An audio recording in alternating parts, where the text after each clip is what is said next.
I've read in a few places that in 10 years, 90% of advertisements will be videos rather than pictures and text.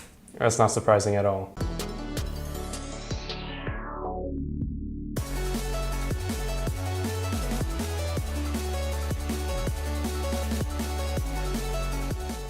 Okay, how's my mic?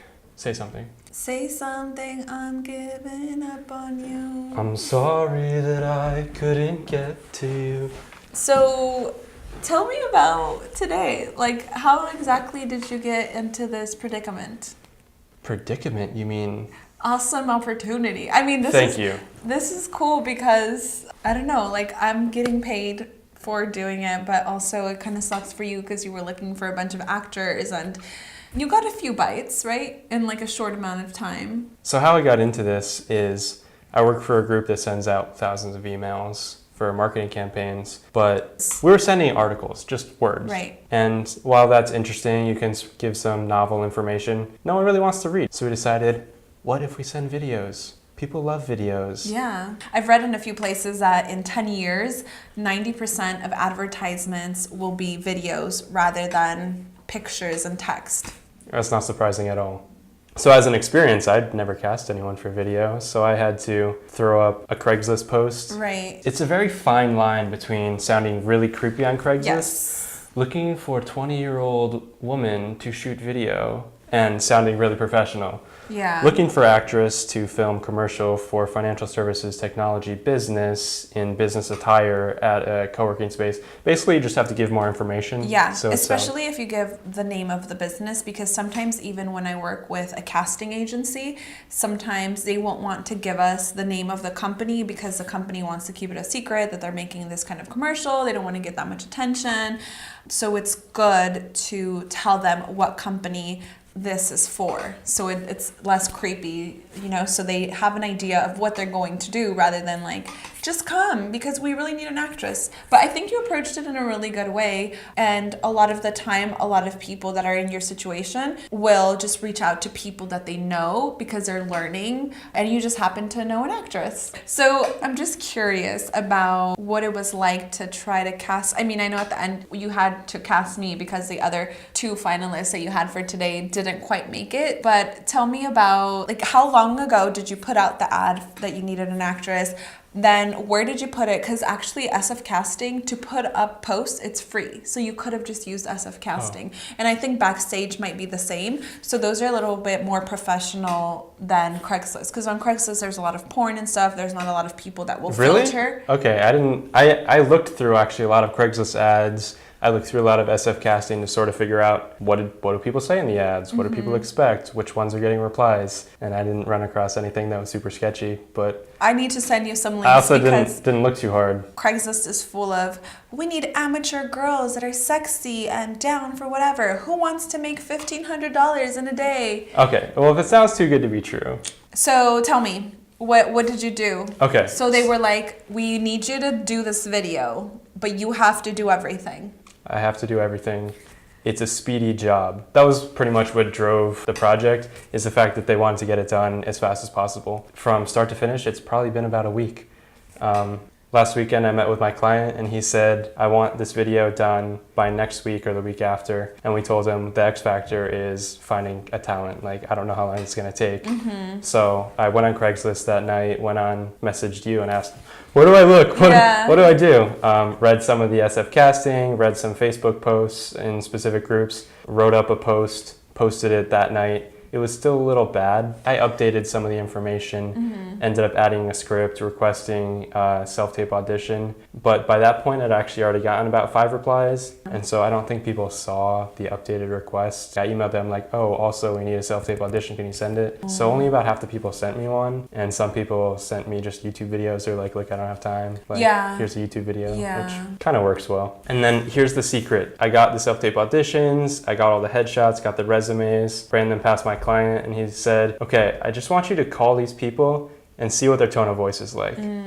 So I just called everyone, just asked them like very simple questions like, can you make it to the city on the weekend? Like, how do you feel about doing follow-ups? And everyone's like, of course I want to do follow-ups. Yeah, so it's like, reoccurring payment. You want a steady acting job? Yes, please. But the results of that, which feels kind of weird to judge people, but some people were really unconfident in their voices. Some people had confident voices. Some people sounded a little snobby and overconfident. Some people were super friendly and just great to talk with. But it was really interesting. And then I had to cut people. Yeah. That was the worst thing for me, is because I don't know what it's like. I guess it's like applying to scholarships. You just apply to everything and you don't expect to really get that many. Yeah. So if I tell you you didn't get it, is that heartbreaking, or is that like, oh, okay, well, I applied to 10 things? I think it's different for everybody, because when you're new, of course you want to get a bunch of gigs, whatever they are, even if they're not paying, like you're just excited to get a gig. But at the point that I'm in, where I've actually been booking more and more things, like I was telling you earlier, I was able to pay my bills in February with the money I made through acting. So like right now I'm on hold for a car commercial that's going to pay me quite a bit of money, and it's only one day of working. If I don't get that, that's going to be a little bit heartbreaking. If the gig is something that I'm super excited about, that it sounds like fun, and or it pays a decent amount of money, that's when I get bummed. But at the same time, you're an actor. You're so used to getting rejected. I'm an independent contractor doing programs, and it's pretty similar, where companies will just tow you along, ask for information. They'll basically just try and strip information out of you. Yeah. They'll email you every other week, and then eventually just stop talking to you, and you're like, what just happened? Yeah.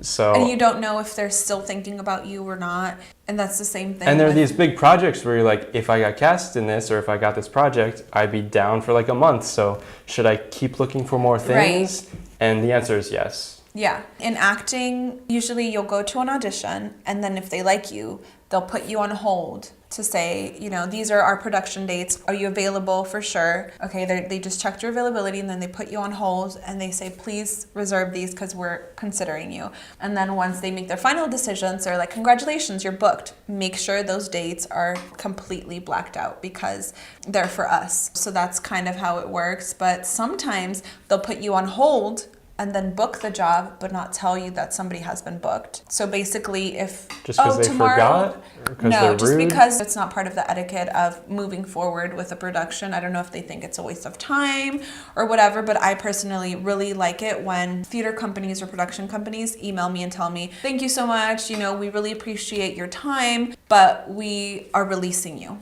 Because then you can do other things. What's the disadvantage to just not caring about holds and just booking more stuff?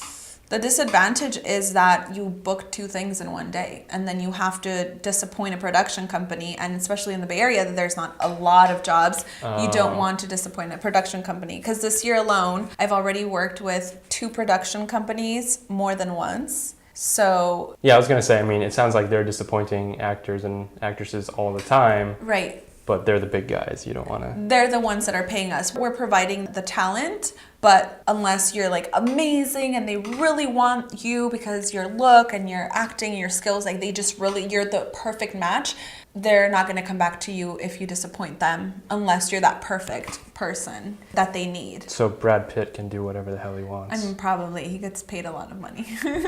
He can be like, I don't feel like filming. I'll pay for whatever money we're losing tonight. Someone get me some gummy bears. Ooh, gummy bears.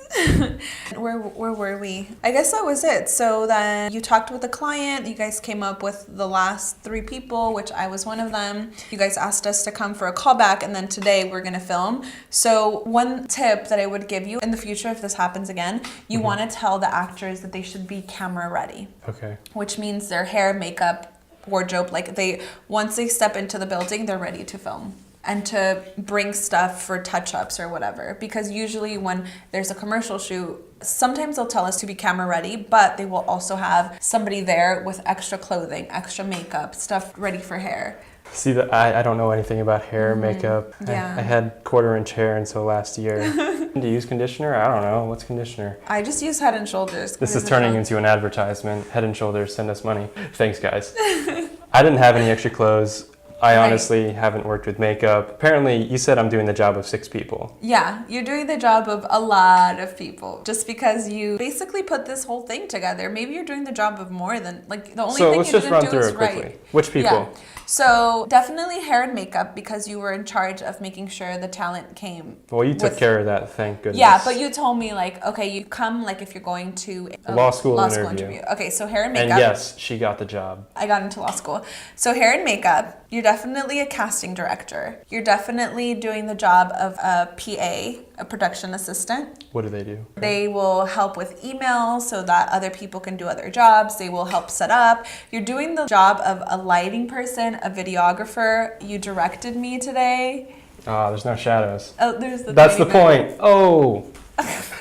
You directed me today. You edited the script a little bit. I did a little. You did too. That's 8. I also did, so give me some credit. I don't know, I'm probably missing some stuff because honestly I've only worked on this side of the camera, so I'm only judging this based off the amount of people that I usually see in a production. It felt like I was doing A lot. many Yeah, things. you were stressed out. Earlier, you just messaged me on Facebook, like 4 chunks of messages, and one of them you're like, I'm freaking out, and I was like, bro, you're okay. It's gonna be okay. Cool, chill. And I'm freaking out because, like I said, it's the rush job. They're trying to get it all done this week. Yeah. So on Thursday, we picked 3 people and said, show up, Right. please. And today's Saturday. On Friday morning, one of them said, I can't do Saturday. And I'm like, I'm sorry, it's the rush job. I'm trying to get this done. No, Friday morning. Oh, Saturday. yesterday. Okay. Yesterday. And I didn't hear back from one of the other girls. And I sent her a few follow-ups on Craigslist email. And then I realized she called me, but I didn't save her number. So I had to go through and figure out which number it was and try not to awkwardly call someone else. Because if I called one of the people that we cut out, I'd be like, ooh, this is awkward. So I found her number, texted her, and was like, hey, you never responded. Will you show up? And she's like, oh, I never saw your emails. So she said, I'm in the city, but I didn't bring any clothes. Well, in that situation, if her hair and makeup was ready. She said her hair wasn't ready. She said, is it being filmed from the waist up? And to be honest, I had no idea. Maybe you were going to sit in a chair and film me from the side. So I said, I don't know, I'll check. And then she texted, oh, and my hair's not done too. And I was like, damn it, I'm just going to go with my best friend here. Just kidding, I don't know if I'm best friend, but Well, yeah, we can say that. If you help me make enough videos and get enough subscribers, we can become best friends. Honestly, this is BuzzFeed quality lighting here. Hey, BuzzFeed, hire us.